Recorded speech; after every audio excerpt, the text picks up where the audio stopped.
사랑하는 성도 여러분, 여러분은 여러 가지 이유 때문에 가족들과 떨어져 있다가 다시 만나는 그 기쁨, 감격을 경험한 적이 있습니까?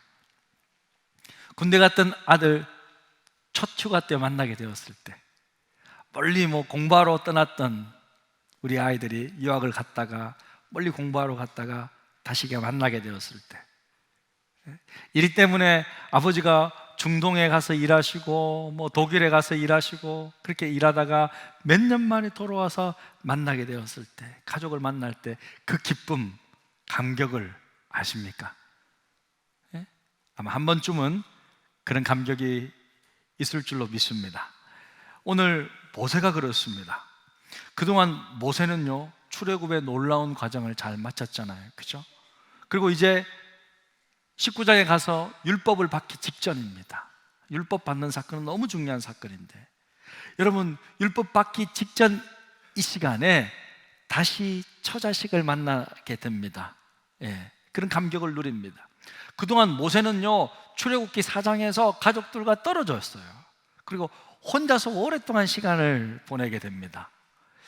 많은 성도님들이 제가 가족들과 이제 혼자 떨어져서 지내니까 걱정을 굉장히 많이 하시더라고요. 걱정을 굉장히 많이 하시는데 아무도 밥 먹자고 이야기하는 사람은 없어. 그거 참 아이러니합니다. 걱정만 하세요. 걱정만 하세요. 제발 걱정만 하지 마시길 바랍니다. 아무튼 걱정하시는 거 충분히 이해가 되는데요. 근데 오늘 말씀해 보니까 모세도 출애굽의 중요한 사역을 할 때 혼자서 오랫동안 보냈어요. 사도 바울도 여러분 교회 개척에서부터 끝까지 혼자 지내잖아요. 그러니까 때로는 주의 종들이 또 특별한 목적을 위해서 홀로 지낼 때가 있습니다. 그래서 여러분, 저를 보실 때 무슨 노숙자 보듯이 보지 마시길 바랍니다. 이제 잘 먹고 있어요. 오늘 시차가 적응이 안 돼가지고 오늘 새벽 1시 반에 일어나가지고요, 뭘 할까 하다가 김치에다가 수육 해 먹었어요. 잘 먹습니다. 여러분, 걱정하지 마시길 바랍니다. 오늘 1절에 보니까 이렇게 말씀을 시작하고 있습니다. 모세의 장인이며 미디안의 제사장인 이드로가 하나님이 모세에게와 자기 백성 이스라엘에게 하신 일, 곧 여호와께서 이스라엘을 애굽에서 인도하여 내신 모든 일을 들으니라. 모세의 장인 이름이 이드로인데 이 사람은 미디안의 제사장이랍니다. 여러분, 미디안 들어보셨습니까? 한 번씩 성경에 등장해요. 그래서 미디안을 좀 알 필요가 있는데, 미디안은 원래 여러분 아브라함의 자식이에요. 아브라함의 후처의 자식인데 창세기 25장을 한번 보시겠습니다. 아브라함이 후처를 맞이하였으니 그의 이름은 그두라라. 그가 시므란과 욕산과 무단과 미디안과 이스박과 수아를 낳고, 미디안이 여기 등장합니다. 그런데 아브라함의 자식이라고 다 하나님의 백성은 아니에요. 대표적으로 이스마엘은 아브라함의 자식이지만 아랍인의 조상이 되잖아요. 그런 것처럼 좀 달라요. 이 미디안도 마찬가지. 6절에 보니까 이렇게 말씀하고 있습니다. 자기 서자들에게도, 아브라함의 서자죠, 서자들에게도 재산을 주어 자기 생전에 그들로 하여금 자기 아들 이삭을 떠나 동방, 곧 동쪽 땅으로 가게 하였더라. 미디안도 동쪽으로 가게 되었어요. 동쪽 광야에 정착하게 되었어요. 그래서 미디안 광야라고 표현을 하는 거죠. 그러니까 미디안은요, 오늘날로 치면 교회 다니는 사람이 아니에요. 믿음 있는 가정이 아니에요. 약속의 자녀가 아니에요. 이방인이에요. 그런 미디안의 제사장이니까 이드로는 믿음 있는 사람이 아닙니다. 그렇죠? 예수 안 믿는 사람이었다는 말입니다. 그가 지방 토속 종교의 족장이었습니다. 그가 오늘 자기 딸과 손주 2명을 사위 모세에게 다시 데려온 거예요. 그런데 한 가지 궁금증이 생겨요. 그럼 모세는 왜 가족들과 떨어졌을까? 궁금하지 않습니까? 궁금하죠? 1부, 2부 때는 아무도 안 궁금해 하더라고요. 내가 모세한테 돈 빌려주는 것도 아닌데 그것까지 알아야 하나? 그렇게 반응을 하더라고요. 그런데 좀 알아야 됩니다, 여러분. 원래 모세는요, 가족들을 데리고 함께 애굽으로 출발했습니다. 장인어른도 허락해 줬어요. 평안히 가라고. 출애굽기 4장을 보면요, 이렇게 나와 있습니다. 이제 모세가 드디어 이제 애굽에 가는 장면인데, 모세가 그의 아들 이드로의 그의 장인 이드로에게로 돌아가서 그에게 이르되 내가 애굽에 있는 내 형제들에게로 돌아가서 그들이 아직 살아있는지 알아보려 하오니 나로 가게 하소서. 이드로가 모세에게 평안히 가라 딱 보내줘요. 그런데 이렇게 잘 가는 도중에 모세가요 죽을 뻔합니다.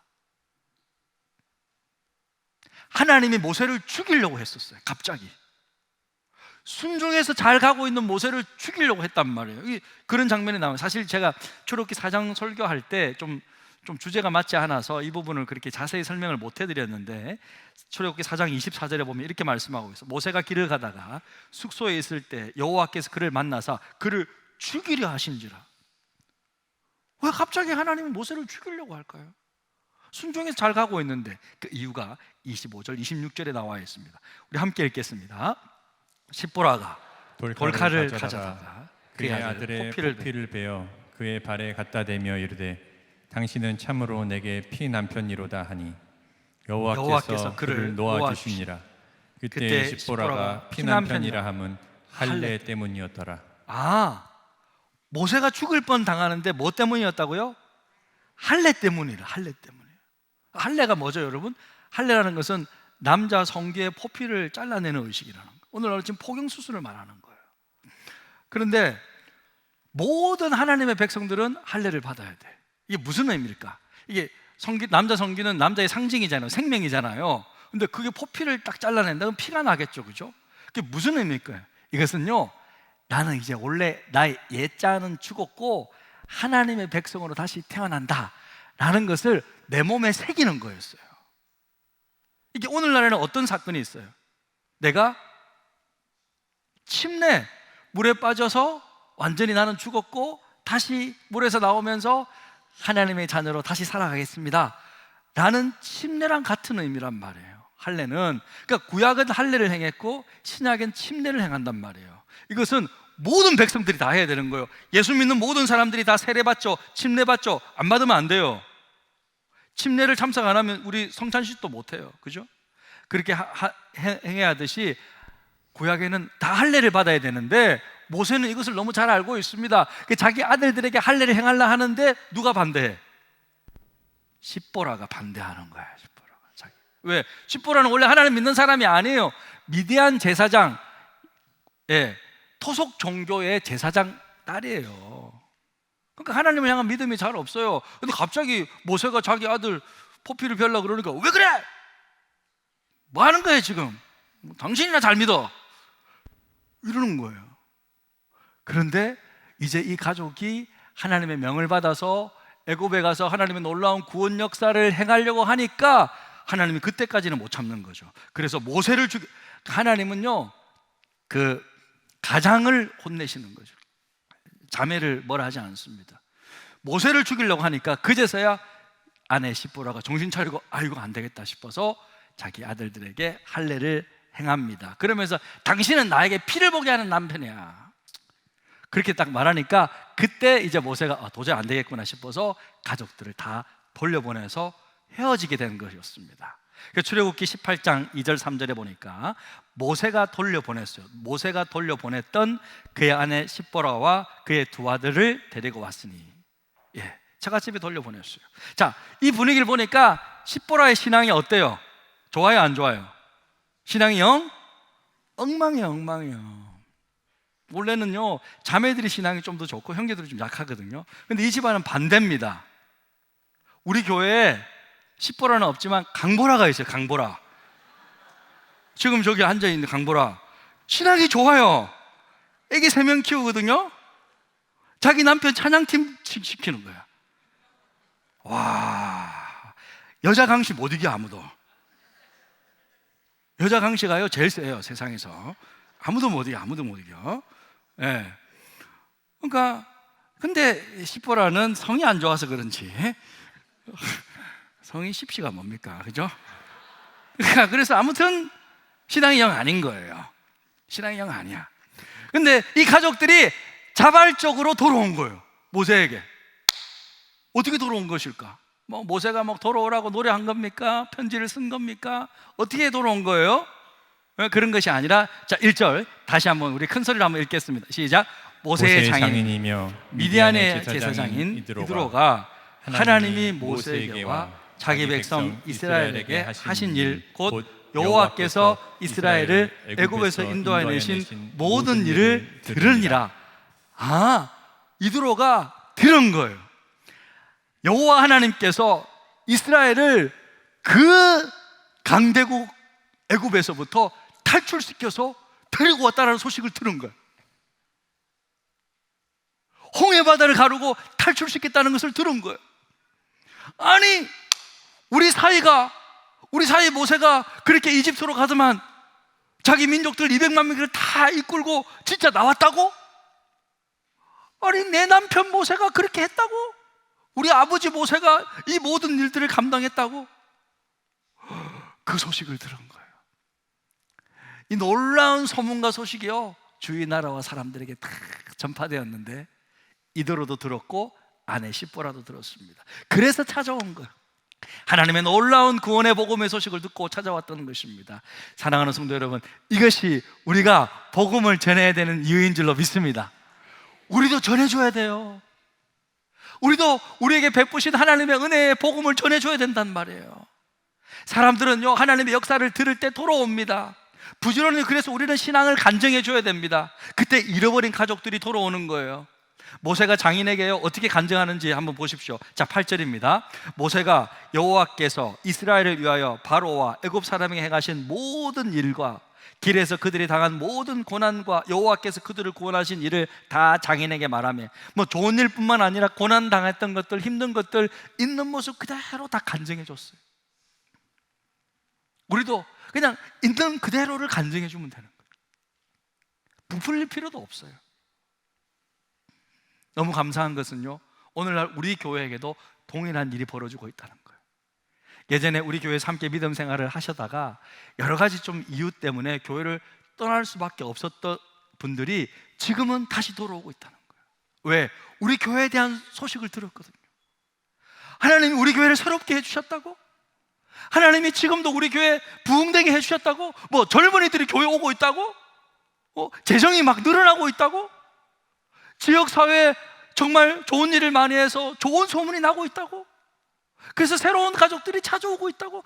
이런 소식을 우리 성도님들이 떠났던 우리 믿음의 가족들에게 이야기해 주시니까 소문을 듣고 오시는 거예요. 할렐루야! 하나님께서 행하신 줄로 믿습니다.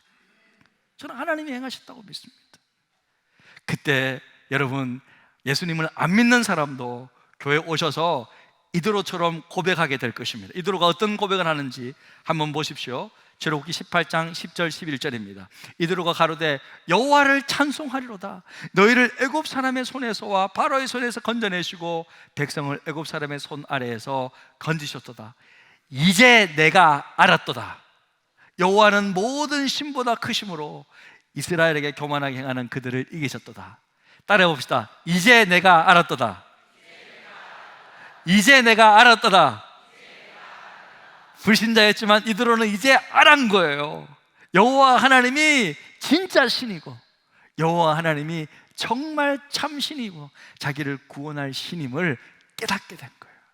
그래서 이 이방인이 정말 하나님을 찬송하며 이제 희생 제물까지 다 바치면서 한 몸 공동체로 들어오게 돼요. 이방인이었지만 믿음을 가지고 한 가족이 되는 것입니다. 완전히 개종하고 완전히 변화된 것입니다. 할렐루야. 우리도 여러분 이렇게 부지런히 간증해주고 하나님의 역사를 나누어줘서 잃어버린 믿음의 가족들, 또 주위에 있는 불신 가족들을 주름께로 인도하는 저와 여러분 다 되시기를 주님의 이름으로 축복합니다. 아멘. 아멘. 그런데 여러분, 이드로의 역할이요, 여기서 끝나지 않아요. 이드로가 너무 좋았던 것 같아요. 그냥 사위 곁에서 좀 쉬었다가 가면 되는데 이 한 몸 공동체, 이 믿음의 공동체에 좀 도움이 되고 싶었습니다.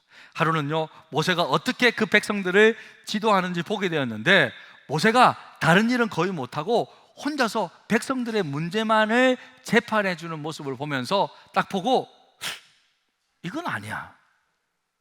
저 혼자서 저렇게 하는 거, 모세 저건 아니야. 딱 잘라 이야기해 줍니다. 사위니까 딱 이야기해 주는 거죠. 그죠? 여러분, 교회도요, 새로운 가족들이 딱 오셔서 딱 이야기해 주는 것을 들을 필요가 있어요. 저도요, 처음에 우리 교회 제가 처음 왔었을 때 처음 온 교회 자매의 이야기를 들은 적이 있어요. 우리 자매님, 우리 교회 뭐가 좀 변화되었으면 좋겠습니까? 화장실 바꿔야 합니다. 딱 그러더라고요. 진짜로. 우리는 잘 모르잖아요. 우리는 뭐 화장실이 냄새 나는지 안 나는지 뭐 상관없어요. 원래 뭐 별로 크게 상관없는데, 새로운 가족들은 그런 것들이 좀 중요한가 봐요. 그죠? 그러니까 그래서 우리 새로운 그 가족들 가운데는요, 교회 왜 정착하게 되었습니까? 물어봤을 때 화장실이 깨끗해서 정착했습니다. 실제로 그렇게 말하는 사람이 있었어요. 아, 이거구나. 그러니까 우리도 새로운 가족들의 이야기를 들을 수 있어야 된다. 자, 이두로가 무슨 말을 하는지 한번 들어보십시오. 자, 이두로도 완전 새 가족이죠. 출애굽기 18장 18절입니다. 같이 읽겠습니다. 시작. 네가 하는 것이 옳지 못하도다. 너와 또 너와 함께한 이 백성이 필경 기력이 세하리니 이 일이 내게 너무 중함이라. 네가 혼자 할 수 없으리라. 뭐라고요? 네가 혼자 할 수 없으리라. 하나님의 일은 혼자 하는 것이 아니라는 거예요. 하나님의 공동체는요, 탑 리더, 담임 목사 혼자서 일하는 것이 아니에요. 그것이 열심 있는 자세가 아니라는 거예요. 오늘 이드로는 옳지 못하다고 이야기합니다. 그거는 옳은 일이 아니에요. 왜? 하나님의 방법이 아니기 때문에. 교회는요, 책임 있는 리더들과 함께 하는 거예요. 교회는요, 함께 사역하는 거예요. 교회는요, 나눠서 사역들을 감당하는 것입니다. 교회는 서로 함께 일을 하는 것입니다. 이드로는 모세에게 볼이 되는 바른 리더들을 세우라고 권합니다. 18장 21절인데 너는 또 온 백성 가운데서 능력 있는 사람들, 곧 하나님을 두려워하며 진실하며 불의한 이익을 미워하는 자를 살펴서 백성 위에 세워 천부장과 백부장과 50부장과 10부장을 삼으라. 천부장은 뭐예요? 1000명의 리더예요. 백부장은요? 100명의 리더. 50부장은요? 50명의 리더. 10부장은요? 10명의 리더잖아요. 군대로 치면 우리 연대장이 있잖아요. 그 다음에 대대장님 있잖아요. 그죠? 대대가 있잖아요. 그 다음에 중대가 있고, 그 다음에 또 소대장이 있고, 그 다음에 또 분대가 있잖아요. 분대장이 있잖아요. 그렇게 세우라는 거예요. 교회로 치면 장로님들이 계시잖아요. 또 안수집사 권사님들이 계시잖아요. 서리 집사님 계시죠. 또 권찰님 있잖아요. 또 일반 성도님들 계시잖아요. 물론 교회는 군대나 이런 계급하고는 달라요. 교회는 직분을 받으면 받을수록 더 섬겨야 되기 때문에 더 겸손해야 될 줄로 믿습니다. 세상의 직분과는 전혀 달라요. 거꾸로라고 생각하시면 돼요. 올라가면 올라갈수록 더 겸손해지는 것이 교회 직분입니다. 하지만 이런 영적인 원리가 있다라는 거예요. 여기서 중요한 것은 뭐냐면 어떤 사람이 공동체의 리더가 되어야 하느냐 하는 것입니다. 성경이 오늘 이두로가 이렇게 말해주는데요, 너는 또 온 백성 가운데서 능력 있는 사람들, 따라해봅시다. 능력 있는 사람들, 능력 있는 사람들을 리더로 세우라는 거예요. 그럼 능력 있는 사람이 뭐냐? 곧 하나님을 두려워하며 진실하며 불의한 이익을 미워하는 자. 자, 여러분, 세상에서 능력 있는 사람은요, IQ가 높은 사람, 돈이 많은 사람, 좋은 학교를 나온 사람, 좋은 대기업에 좋은 직장에 다니는 그 사람이 능력 있는 사람이지만 하나님 공동체에 능력 있는 사람은 전혀 달라요. 그 누가 능력 있는 사람이고 누가 리더가 되어야 하느냐 하는 것입니까? 누가요? 오늘 말씀해 보니까 첫 번째가 하나님을 두려워하는 사람입니다. 할렐루야. 여러분, 하나님을 두려워하는 사람이요, 최고의 능력 있는 사람이에요. 신앙인이 가진 최고의 능력은 하나님을 두려워할 줄 아는 거예요. 이게 능력이에요, 여러분. 하나님을 경외하는 것. 잠언 1장 7절에 보니까 여호와를 경외하는 것이 지식의 근본이다 이거예요. 성경이 말하는 최고의 지식, 지혜, 능력은 하나님을 경외하고 두려워하는 것입니다. 이게 최고의 능력입니다. 최고의 지식입니다. 하나님을 두려워하는 사람이 함부로 거짓말할 수 있습니까? 하나님을 두려워하는 사람이 함부로 죄를 지을 수 있습니까? 하나님을 두려워하는 사람들이 같은 성도끼리 함부로 비난하고 욕할 수 있겠습니까? 예? 하나님을 두려워하는 사람이 목회자에게 함부로 대할 수 있습니까? 예? 함부로 못해요. 하나님을 두려워하기 때문에 그렇습니다. 그래서 교회에서 능력 있는 사람은요, 하나님을 경외하고 두려워하는 사람이, 그런 사람이 리더가 돼야 합니다. 그리고 교회에서 리더가 될 수 있는 능력 있는 사람은 여러분, 진실한 사람을 말하는 거예요. 여러분, 진실할 수 있는 것 자체가 능력이에요. 이게 최고의 능력입니다. 신앙인이 가질 수 있는 너무 중요한 능력이에요. 거짓을 말하지 않고 당당히 진실을 말할 수 있는 정직한 사람이 정말 능력 있는 사람이라. 똑똑한 사람 많습니다. 하지만 정직한 사람은 많지 않습니다. 진실한 사람은 드뭅니다.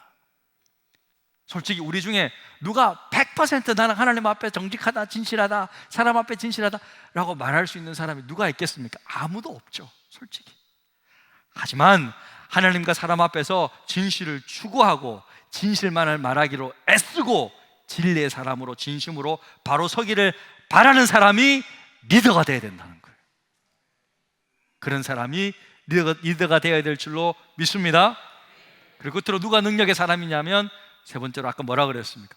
불의한 이익을 취하지 않는 사람, 정직하게 일하고 바르게 사업하고 불법을 취하지 않고 성도들과의 관계 속에서도 무슨 이익을 얻기 위해서 관계하면서 잘해주는 것이 아니라 있는 모습 그대로 사랑해주는 거. 이게 어떻게 가능하냐 이거예요. 어떻게 가능하냐면요, 사랑이 있는 사람이 가능한 거예요. 고린도서 13장은 유명한 사랑장이죠. 그래서 사랑을 소개하면서 이렇게 소개합니다. 13장 4절에 보니까 사랑은 오래 참고, 사랑은 온유하며, 시기하지 아니하며, 사랑은 자랑하지 아니하며, 교만하지 아니하며, 무례 행하지 아니하며, 그 다음 뭐냐면 자기의 유익을 구하지 아니하며. 사랑하는 사람은요, 나부터 챙기지 않아요. 상대방을 챙긴단 말이에요. 성도들을 먼저 챙긴단 말이에요. 자기의 유익을 구하지 않는다라는 거예요. 영혼을 사랑하고 다른 사람을 진정으로 사랑할 수 있는 그 사람이 바로 자기의 유익을 구하지 않는 사람, 불의한 이익을 취하지 않는 사람, 그런 사람이 리더가 되어야 합니다. 리더는 함께 이렇게 주님을 위해 수고할 수 있는 사람, 함께 헌신할 수 있는 사람, 함께 주의 사명을 감당할 수 있는 사람이 되어야 한다는 것입니다. 한마디로 딱 말해보면 리더는 어떤 사람이냐? 함께 짐을 질 수 있는 사람. 따라해 봅시다. 함께 짐을 질 수 있는 사람. 그 사람이 어떤 사람이라고요? 리더라는 거예요. 갈라디아서 6장 2절입니다. 우리 함께 큰 소리를 읽겠습니다. 시작. 너희가 짐을 서로 지라. 그리하여 그리스도의 법을 성취하라. 서로의 짐을 함께 지기 위해서 리더를 세우는 거예요. 저의 짐을 함께 지기 위해서 우리가 리더들을 세우는 것입니다. 믿음의 동력자들이 있는 것입니다. 장로님들이 계신 것입니다. 목회의 짐, 사역의 짐, 봉사의 짐, 헌신의 짐, 희생의 짐, 교회 재정의 짐을 함께 질 수 있는 사람이 리더예요. 직분만 가지고 있다고 되는 것이 아니라 함께 짐을 지어주실 수 있는 사람, 그 사람이 오늘 성경에서 말하는 리더. 모세야, 너는 그런 사람을 리더로 세워야 된다. 정말 하나님 나라를 위하여 한 몸이 된 사람, 한 팀이 된 사람, 교회 리더의 자격이 있는 사람입니다. 그렇게 하면 그리스도의 법을 성취하게 됩니다. 하나님 나라를 함께 이루게 된다는 거예요. 리더가 되고 직분을 받는 것이 무슨 나눠 먹기 위함이 아니라, 자기 자랑을 위해서는 더더욱 아니라 함께 하나님 나라를 세워가기 위해, 그리스도의 법을 성취하기 위해 우리는 리더가 필요합니다. 우리 교회도 리더가 필요합니다. 여러분 모두가 바로 그런 리더들이 다 되시기를 주님의 이름으로 축복합니다.